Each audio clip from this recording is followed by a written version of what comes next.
நம்முடைய நம்பிக்கையை அறிக்கையிடுகிறதில் அசைவில்லாமல் உறுதியாய் இருக்க கடவோம். வாக்குத்தத்தம் பண்ணினவர் உண்மையுள்ளவராய் இருக்கிறாரே. நம்முடைய நம்பிக்கையை அறிக்கை இடுகிறதில் அசைவில்லாமல் உறுதியா இருக்க கடவோம். நம்புறத மற்றவங்கிட்ட சொல்றோம், அது அறிக்கை இடுகிறதுல உறுதியா இருக்கு. ஸ்டெட்ஃபாஸ்ட். எந்த ஒரு டிசிஷன்ல நான் உறுதியா இருப்பேன். Let come what me. இதான் என்னுடைய நம்பிக்கை. இதை நான் நம்புறேன்.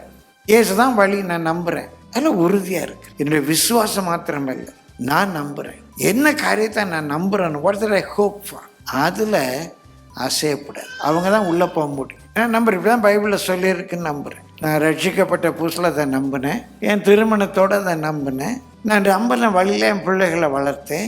நான் நம்பினதை இன்னும் பிரசிக்கிறேன். 50 ஆண்டா என்னுடைய நம்பிக்கை ஒரே நம்பிக்கையாக தான் இருக்குது. சிலருக்கு ஆரம்பத்தில் ஒரு நம்பிக்கை, வளரும்போது இன்னொரு நம்பிக்கை பாவமாக இருக்குது. ஒன்று அன்றைக்கு பேய் பேசியிருக்கணும், இல்லைன்னா இன்றைக்கு பேய் பேசணும். அன்றைக்கு இதெல்லாம் வேண்டாம், என் ஆண்டவர் வெளிப்படுத்தினார், நான் இப்படிலாம் செய்ய மாட்டேன். சரி, இப்போ இதெல்லாம் ஒன்றும் தப்பு இல்லை. அன்னைக்கு பேசுனது பேயா, இன்னைக்கு பேசுறது பேயா? கேவலமாக இருக்குது. கடல் கொந்தளிச்சாலும் காற்று வீசினாலும் சிங்கம் புலி கரடி ஓனாய் சேர்ந்து வந்தாலும் பங்கம் இல்லை பயமும் இல்லை எங்கள் மந்தை. நான் சண்டே கிளாஸில் பிபிஎஸ்ல படித்த பாட்டு, நான் சின்ன பையனாக இருக்கும்போது இன்றைய வரைக்கும் என்னை நிலைநிறுத்துகிற ஒரு பாடல் அது. சிங்கம் புலி கரடி ஓனாய் சேர்ந்து வந்தாலும் பங்கம் இல்லை பயமும் இல்லை எங்கள் மந்தை, துங்க நேசு எங்கள் மேய்ப்பல், அஞ்சவே மாட்டோம். நம்ம அறிக்கை எடுக்கிறதுல உறுதியாக இருக்கும். Let come what me. பணம் வந்தால் ஒரு டாக்டரின், பணம் வரலன்னா ஒரு டாக்டரின், கூட்டம் சாக்குன்னா ஒரு டாக்டரின்.